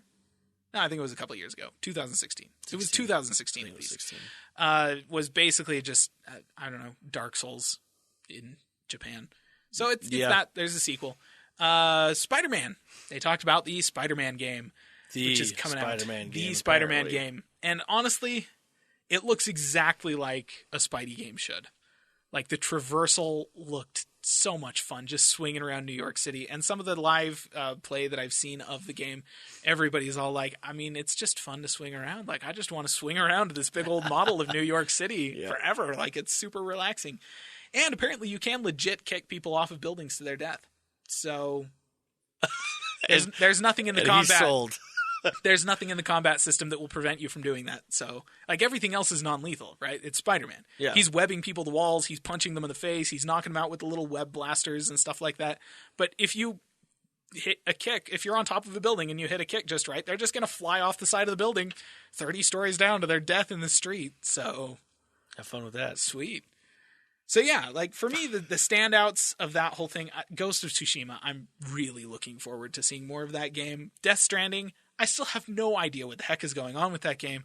And Spider-Man, actually, this looks like a good Spider-Man game. Yeah. So we deserve one of those, I think. They got to make up for the movies. They kind of do. Okay, now, Nintendo. The last ones finish things off. Daemon Ex Machina, which is a mech combat simulator, coming in 2019. Looks interesting. Xenoblade Chronicles 2, which I think this is an expansion they were announcing that's coming out in September 2018. Again, I don't really pay that much attention to JRPGs. Maybe I should more. So Pokemon. They released Pokemon Let's Go Pikachu and Pokemon Let's Go Eevee for the Switch not too long ago. Or wait, no, they announced it not too long ago. They're releasing it in November. That is an interesting game concept. You'll be able to transfer Pokemon that you have in Pokemon Go into that game. So, I didn't see that part. Yeah, that's going to be interesting. So that's coming. Pokemon on the Switch. And if you want to, what is it, a Mew? Yes, if you want want to buy a Pokeball. You buy the little physical Pokeball that you can apparently use to play the game without having to use a Joy-Con. Yep. It's kind of a weird concept, but again, it's Nintendo, so I'm not really surprised. Super Nintendo Mario Party. is just one giant weird concept. They really are. Super Mario Party. That I always coming. like the Mario parties. Yeah. So that's coming to the Switch October 5th, so pretty soon. The thing that caught my attention the most was how they had 4 people playing on one person on each Joy-Con on 2 Switches, and they had the Switches laid flat on a table, and they kind of turned one so that it was an L shape, and then they just dragged their finger from one screen of one Switch to the screen of the other Switch, and it synchronized the 2 Switches. Yeah, you had to build a puzzle. Board. Or the game was to connect the pipes. Yeah. So with the 2 switches, you had different pipes you had to connect. You had to line them up, and then you drag your finger, and the switches. That's enough for them to synchronize their positioning to each other. Well, that's pretty cool. I could be wrong, but I thought I saw something that said you could do up to 8 with this. The Switch has its own 8 switches. Wireless. They don't have to be connected to a router. It's its own wireless. So right, but I mean screen wise, you could have 8. I don't think it was 8 switches. I think it was 8 players. I thought it was 8 players. I think it's 2 switches.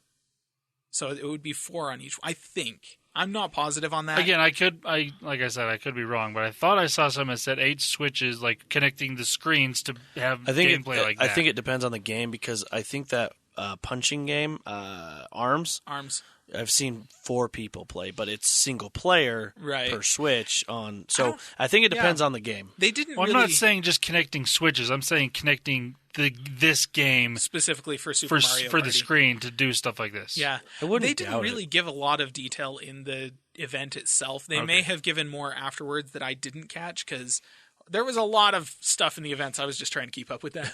So it would be interesting to look into that some more and see what's going on. Fire Emblem, Three Houses is the next Fire Emblem game. It's a Fire Emblem game. Yeah, it's coming in spring 2019. Fortnite is going to be on Switch.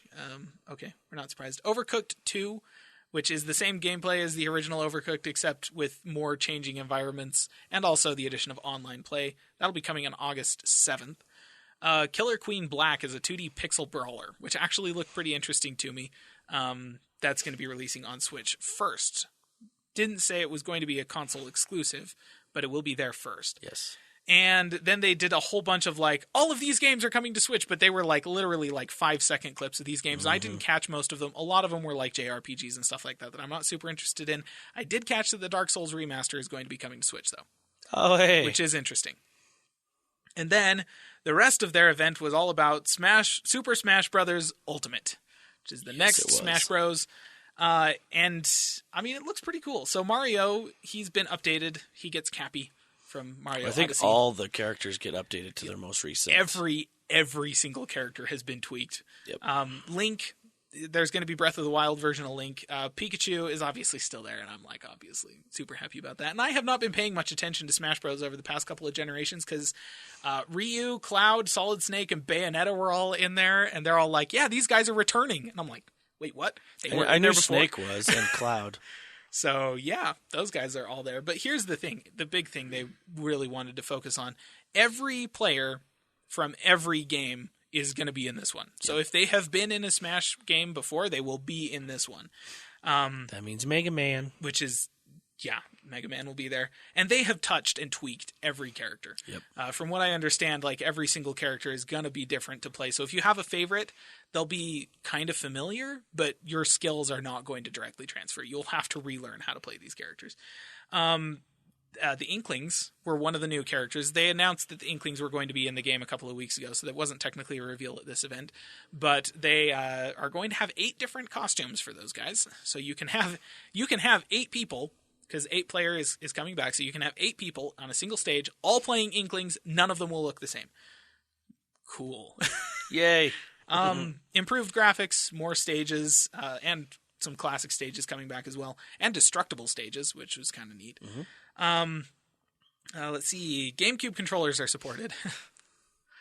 Because I hear that's the ultimate way to play that. Yeah, well, it's the ultimate way to play for people in our generation who basically were introduced to Smash Bros. With Melee on the GameCube. Yep. And they just never moved on, is really what it comes right down to. I think, from everything I have heard, pro-level players, they use the Switch or the Nintendo Pro Controller. Yeah. They don't use a GameCube controller. The GameCube controller is for all the people who just have been playing Melee since they were teenagers and just have never moved on past it. Anyways, I'm not disparaging it. I just think it's kind of silly. But that being said, I still have all of my games from when I was a teenager, and I still play them because PCs. So I guess it's not too different. Amiibos are also going to be supported, actually. So if you have an amiibo for any of these characters from any of the games that they've been in, you'll be able to plug it into Super Smash Bros. And unlock that character right away. Because you start out with 8 characters unlocked out of the 60-something that there are in the game. So having some amiibos handy might speed your access to some of these other characters. They also introduced Ridley, which, for people like me who don't have a clue, is a bad guy from the Metroid universe. He kind of looks like a dragon. He's kind of a mix between what was the pterodactyl Pokemon? Kind of a mix between that guy and Charizard. That's what he looked like to me anyways. I was just about to say Charizard, and then you said a mix between that and Charizard. Well, yeah, he's got oh, okay. He's got it's Aerodactyl. That's his name. Duh. He's got Aerodactyl's face, and then Charizard's everything else. And he's thinner than Charizard. But anyway, so yeah, Ridley, new character was announced, and the game is going to be available December 7th. Just in time for Christmas. Yeah. that's going to be huge. I fully expect there will also be more characters coming over the next couple of months, like new characters being announced in new stages, because there wasn't that much new stuff. They basically just said everyone's coming back and everyone's been tweaked. Yep. So there That's will going to be new one stuff. of those that is going to be bundled with Switches, Yeah. like 100%. everywhere. Oh yeah. yeah. It'll be a good time to buy a Switch. Oh yeah, because I'm sure they're going to be cheap. Mm-hmm. The biggest downside for me of the whole Nintendo event was Smash was super cool, but no Metroid news. They gave us a Metroid 4 title card last year and then didn't say anything about it at this year's event. So, bummer. Oh well. And then there were a couple of other things I just wanted to mention really quick. Came out of E3 that were not from an event. Destiny 2's Forsaken expansion has a release date of September 14th. And Astroneer, we've talked about that on this podcast before, version 1.0, so the actual full release of the game coming in December, which is actually the same time as they've been saying for Years? like a year. So they're actually still on track to hit their projected release date. Dude, by the So that's way, cool. they've done so much to that game. So I played it with you. We played it together for first stream, and then I didn't play it for a long time. And then I hopped back on like a couple months later with you, and I'm like, I don't know how to play this game anymore. It's completely Dude, different. they're doing And good work. it's changed even more since then. It is one of those examples you can look at and say the early access model has worked really well for this game. Yeah. It has, and they have done a good job handling it and managing it, and they've turned out something really quality, and that's awesome. It doesn't happen very often, but it's nice to see that it is happening with Astroneer. So a good one. That is all of the E3 news. Whew. There is more, but There's that's all we're gonna loads talk more, about. but that's all we're talking That's about. Yeah. that's what we're going to talk about. For now. And good I'm stuff. losing my voice. Yeah. And I'm just tired. So, but yeah, so great things looking forward to this year. This year is great for any platform that you're on. I mean, games, and more games. I mean, even if you're a mobile player. I mean, mobile. Not talking Switch, but like your phone, stuff like that. I'd almost say, especially if you're a mobile player, because more, like Caleb mentioned earlier, more and more of these companies are starting to take mobile gaming a little more seriously. Yeah. And whether that means they're porting games over or just making games in general for mobile, there's getting more and more of them. That's the thing, too. Nintendo didn't say anything about it, but they've got several mobile games coming over the next, 6 months. Well, they've got plans for, 3 or 4 in the next year or so. Well, that Pokemon Go thing, like you can transfer all the stuff that you've caught over to that. Like, that is the most ingenious thing. Oh, yeah. And it's tying those platforms together is a really smart way to do things. I wonder if you could do that with that Jurassic Park one. Huh. That new one that just came out that's basically Pokemon Go, but for dinosaurs? Yeah. I think probably those not are different but developers, though, aren't they? They Are they? They are different developers. Oh, I was just you said that and that, but it just clicked. I'm like, I would so do that. It would be cool, but I'm pretty sure that's I just got a T-Rex today and put it in my park. Put that in my park. That would be awesome. Wouldn't it, though? Have you actually seen gameplay for that? Yeah. No, and that it's cool. narrated by Ian Malcolm? Even better. Yeah, so I did buy that. I haven't played it yet, obviously, because I work. But, I'm going to definitely play that one. Yep. Build a park. Yep. It's pretty cool. Anywho. I think we're done. Unless Landon's got one more thing. I mean. No. No. Thank you. Landon's like, I'm ready for bed. Anyway. Well, thank you guys for listening, and I hope you enjoyed our whatever you want to call it of E3. Oh, we covered it. We covered it. We covered it. And enjoy the rest of your week, and we'll see you next week. Bye-bye. See ya.